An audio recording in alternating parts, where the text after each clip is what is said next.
함께 금요 기도회로 하나님 앞에 나아가겠습니다. 하나님의 말씀은 구약 성경 예레미야 35장 1절에서 11절까지의 말씀입니다. 함께 보실 하나님 말씀은 구약 성경 예레미야 35장 11절 말씀입니다. 제가 받들어 읽겠습니다.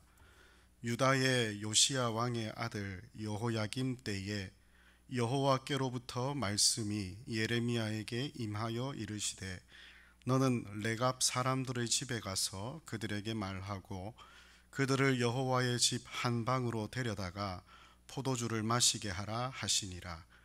이에 내가 하바시냐의 손자요 예레미야의 아들인 야사냐와 그의 형제와 그의 모든 아들과 모든 레갑 사람들을 데리고 여호와의 집에 이르러 익다랴의 아들 하나님의 사람 하난의 아들들의 방에 들였는데 그 방은 고관들의 방이요 문을 지키는 살룸의 아들 마세야의 방 위더라. 내가 레갑 사람들의 후손들 앞에 포도주가 가득한 종지와 술잔을 놓고 마시라 권하매 그들이 이르되 우리는 포도주를 마시지 아니하겠노라.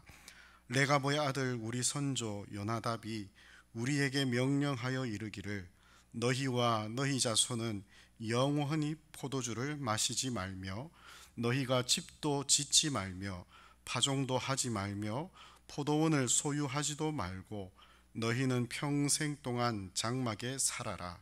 그리하면 너희가 머물러 사는 땅에서 너희 생명이 길리라 하였으므로 우리가 레갑의 아들 우리 선조 요나답이 우리에게 명령한 모든 말을 순종하여 우리와 우리 아내와 자녀가 평생 동안 포도주를 마시지 아니하며 살 집도 짓지 아니하며 포도원이나 밭이나 종자도 가지지 아니하고 장막에 살면서 우리 선조 요나답이 우리에게 명령한 대로 다 지켜 행하였노라.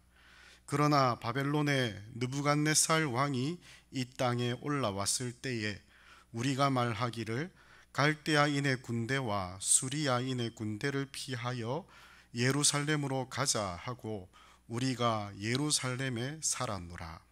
아멘. 오늘 함께 나눌 하나님의 말씀의 제목은 레갑 자손의 모범이라는 제목입니다.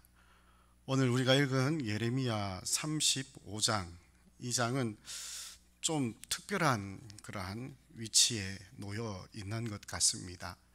앞에 있는 34장과 35장을 비교해 보면 시간이 거꾸로 이렇게 역으로 거슬러 올라간 그러한 상황으로 35장 사건이 기록됩니다. 먼저 1절을 각각 보시면 1절을 시작할 때에 시대적인 상황이 언제인지를 우리에게 명시해 주고 있는데요.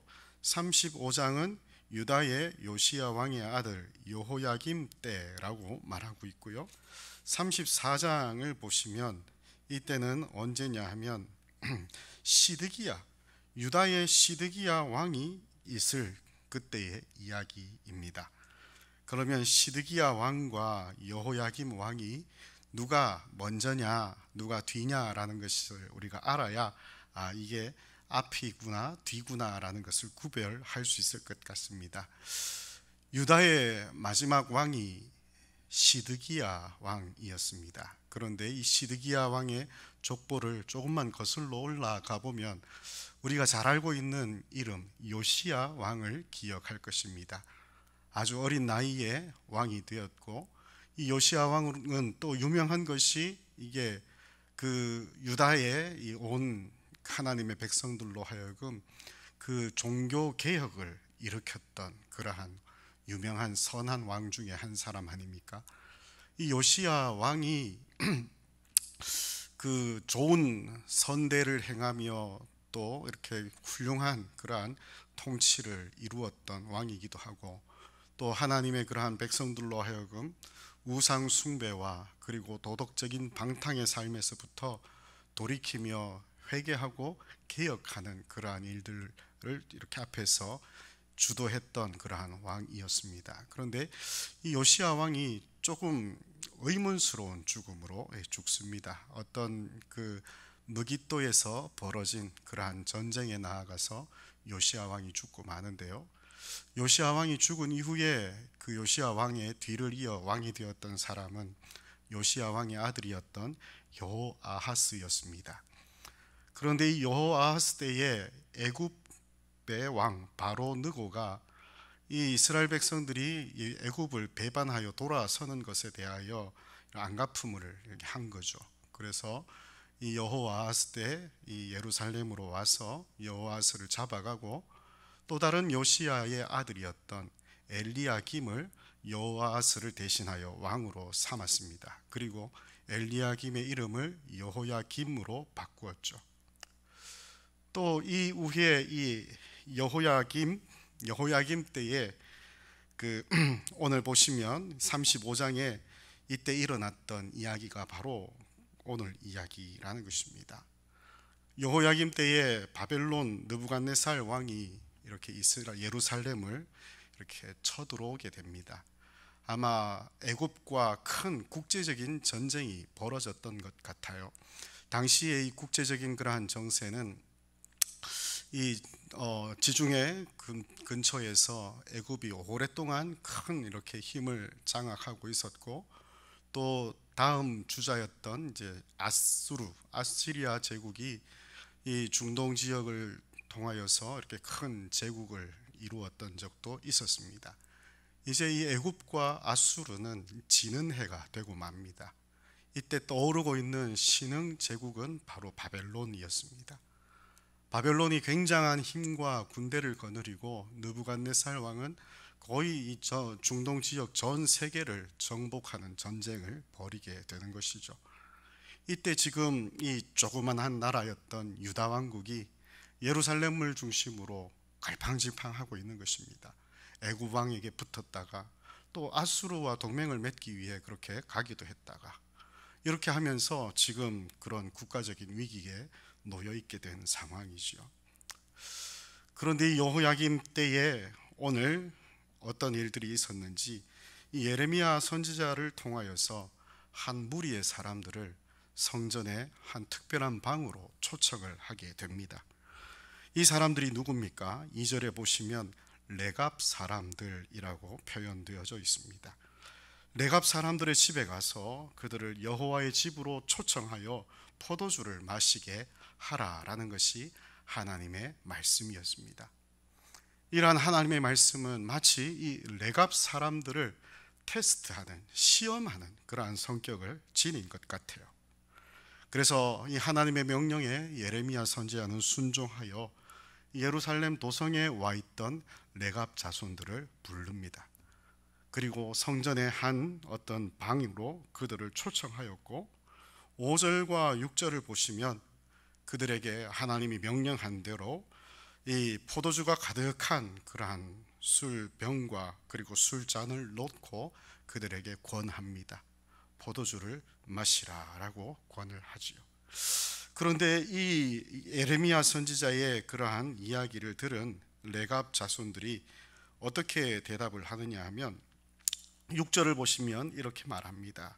우리는 포도주를 마시지 아니하겠노라. 그 이유가 레갑의 아들 우리 선조 요나답이 우리에게 명령하여 이르기를 너희와 너희 자손은 영원히 포도주를 마시지 말며라고 했기 때문이라는 것이죠. 그러니까 그들의 선조로부터 그 자손들 대대로 그들의 선조가 명령하였던 것은 너희들은 영원토록 포도주를 먹지 말라라는 그러한 이야기였습니다. 그런데 그 세월이, 그 시기가 얼마나 오래도록 이렇게 이 자손들이 그 선조의 명령을 따르고 있는지 여기가 드러나는 그러한 대목이 되겠지요. 깜짝 놀랄 만한 그러한 대답을 하고 있다라는 것입니다. 그뿐만이 아니라 7절을 보시면 너희가 집도 짓지 말고 파종도 하지 말고 포도원을 소유하지 말고 평생 장막에 머물며 살아라 라는 것이 이 선조들의 명령이고 요구였다라는 것입니다. 이 레갑 자손들은 어떤 사람들이었을까요? 성경에 더 많은 이야기가 나와 있질 않아서 많은 사람들이 궁금해하지만 정확한 이해를 할 수 없는 그런 사람들 중에 포함이 된 것 같습니다.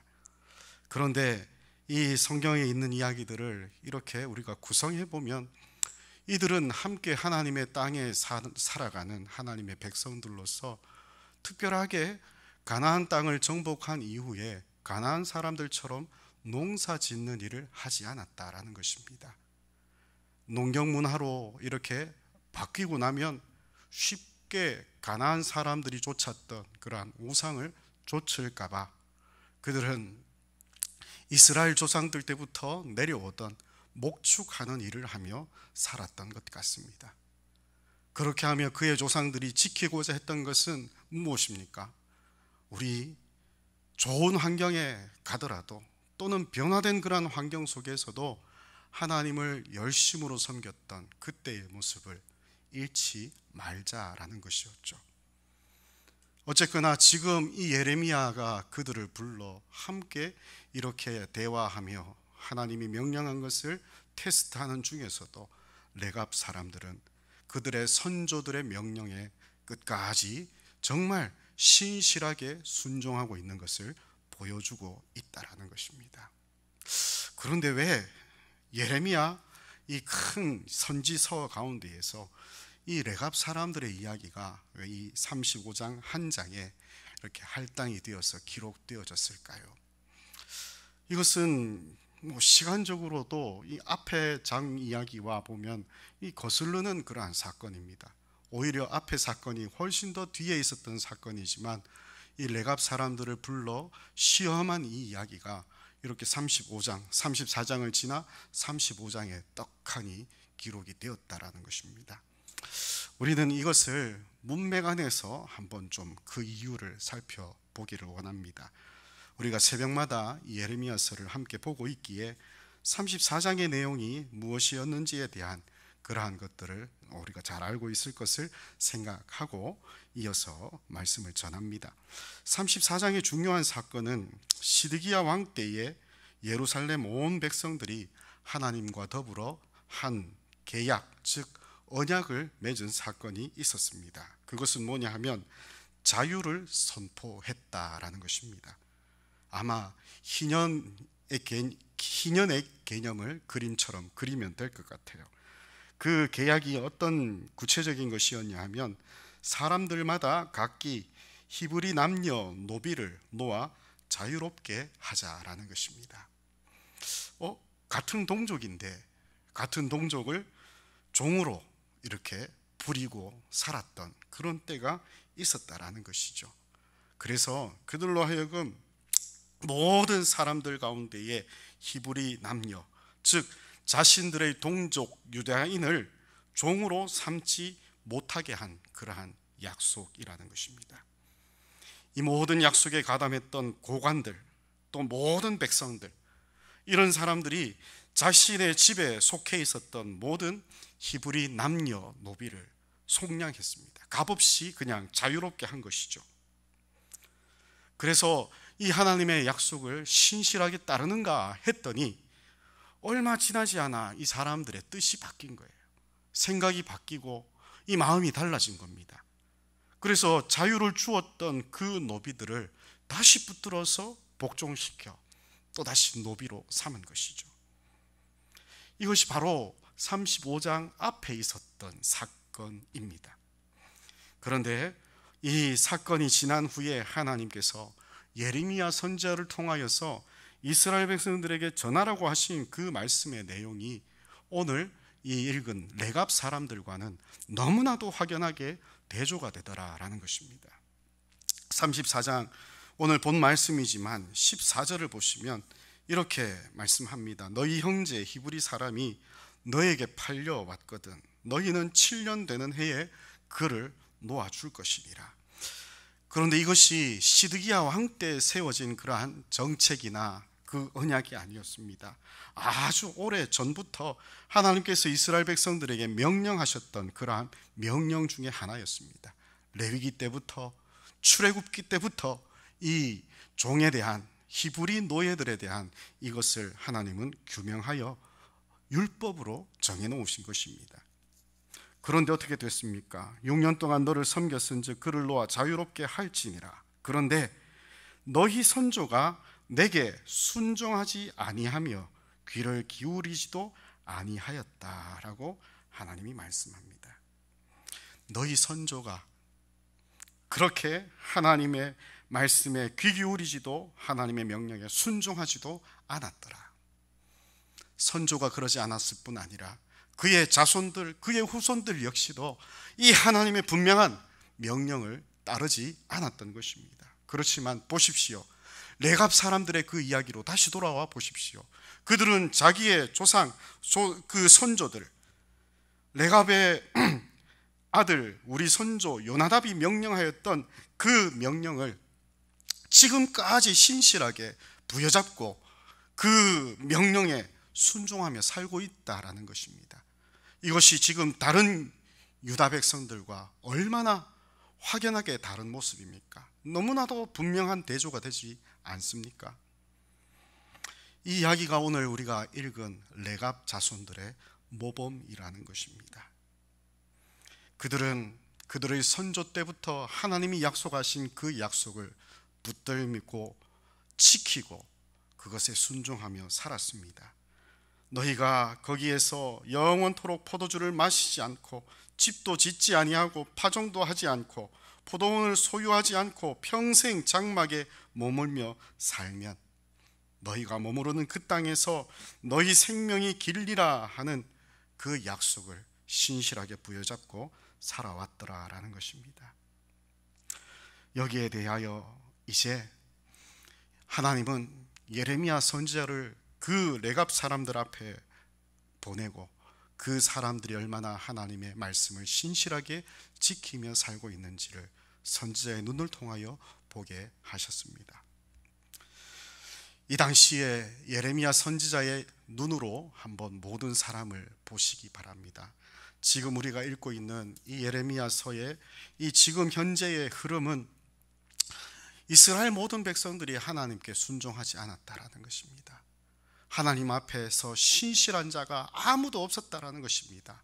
왕으로부터 모든 고관들에 이르기까지, 그리고 하물며 정말 한낱 그러한 백성들에게 이르기까지 그 어느 누구도 하나님 말씀에 순종, 하나님의 말씀에 귀 기울이는 자가 없더라는 것이죠. 그것은 오직 신실한 자가 한 사람도 없었다라는 것입니다. 예레미야는 지금 그런 사람들만 보고 있는 것이죠. 그런데 하나님이 예레미야에게 레갑 사람들을 불러다가 그에게 보여주신 것입니다. 그러한 상황 중이지만 사신 우상 앞에 절하지 않고 오직 여호와의 약속을 붙잡고 그들의 조상들 때부터 하나님을 신실하게 섬겨왔던 그 모습 그대로 변치 않게 살아가는 사람들이 있구나라는 것이죠. 저희들 시대에도 이것이 얼마나 유효한 일이겠습니까? 모든 이 시대의 모든 사람들이 하나님과 상관없이 살아가고도 그렇게 복을 받는 것처럼 떳떳하게 살며 그렇게 잘 되는 모습을 보고, 어쩌면 하나님을 믿는 신실하다고 생각하는 우리들이 도리어 세상에서 도태되고 또는 세상에서 밀려나서 좋은 자리나 또는 좋은 것들을 차지하지 못하며 살고 있는 이때에 어쩌면 예레미야에게 레갑 사람들을 보여주신 것과 같이 이러한 확실한 소망이 필요하지 않을까요? 하나님은 오늘 이 시대에도 레갑 자손들과 같은 사람을 찾으실 것입니다. 세상 모든 사람들이 아니다, 세상 모든 사람들이 더 이상 붙잡을 가치가 없다라고 돌아서는 이 시대에도 하나님은 이 레갑 자손들과 같은 사람들을 찾고 계신다라는 것입니다. 그들을 하나님의 사람 예레미야 앞에 세우시고 그들로 하여금 분명한 하나님의 약속들이 성취되어질 것을 분명하게 약속해 주신다라는 것이죠. 오늘 이러한 이 레갑 자손들의 모범을 따라서 오늘 저희들도 정말 이 어둡고 패역한 이 시대에 하나님을 신실하게 사랑하고 하나님을 신실하게 섬기며 하나님 말씀 앞에 신실하게 살아가는 참 하나님의 백성다움이 우리 안에 있어야 할 것입니다. 그런 우리들의 삶의 모습은 그냥 교회 열심히 나와서 예배 열심히 드리고 기도 열심히 하는 그런 모습이 아니라 우리 삶에서 분명한 모습으로 드러날 것입니다. 그것은 노비를 자유롭게 해주었다가 다시 복종시켰던 시드기야 왕과 당시 고관들과 백성들의 모습과 분명한 대조를 이루게 될 것입니다. 우리들은 어쩌면 이 레갑 자손들처럼 자신들은 소유하지 아니하고 자신들은 가지지 아니하고 이 땅에서 없는 것처럼 살아가고 있지만 그 안에 하나님께서 우리를 구원하셨던 그 분명한 구원의 처음 모습과 처음 마음을 그대로 간직하며 살도록 해 주시는 것입니다.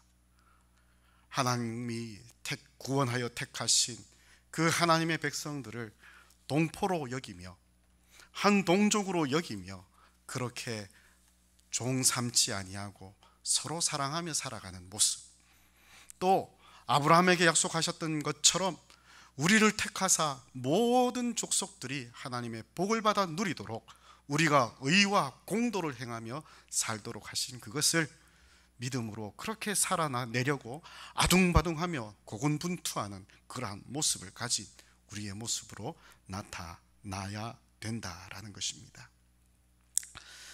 우리는 이 하나님을 신실하게 섬기고 신실하게 붙잡는 것, 이것은 그냥 다른 것이 아닌 것 같습니다. 정말 하나님이 요구하시는 대로 내 형제를 아낌없이 사랑하고 내 이웃을 내 몸처럼 아끼며 사랑하는 것, 이것으로 드러나는 것이 그러한 신실함의 표현이 아닐까요?